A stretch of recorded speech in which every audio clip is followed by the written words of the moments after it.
Իսկ արդար է, որ նախարարներին 7 միլիոն պարգևավճար է տալիս, իսկ թոշակները ընդամենը 10,000 դրամով են բարձրացնում։ Դա մարդը, բայց չի։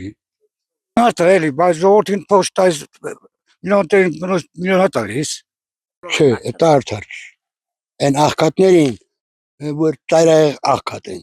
այդ գումարը տան նրանց, որ 4-5 երեխա ունի, այն երեխան քյալում որ սահմանը պաշտպանի, նրանց ոչ մի պեն չեն տամ։ Այդ ասեցի ցապ մեր երկու տոպրակ պեչենի տանը տամ իրենց։ Ոչ, արդար չի։ Մեկին միլիոններ տան, մեկին էլ ոչ տան։ Արդար չի։ Ոչ։ Որովհետև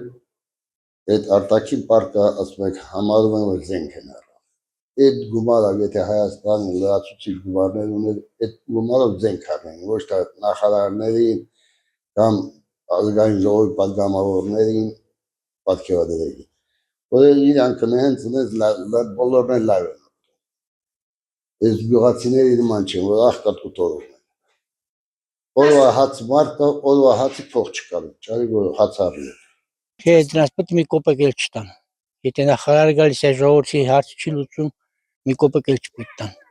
Իսկ արդար է, որ թոշակառուն ընդամենը 10,000 դրամով են բարձրացնում։ Չէ, թոշակառուները պետք է 100,000 բարձրացնեն, մարդիկ սաղ կյանք աշխատել են, մեկը մի բնակավարում, հիմա ինչ կոպեկներ են տալիս։ Բա ում տան վարկերը, իրակը մենակ կայֆվածները իմանում։ Գյուղացին ինչ ամանում, կայֆվածները ինչ ամանում, իրեն փողոց են գյուղացում։ Բա իրանք հասկանում են դա, չէ։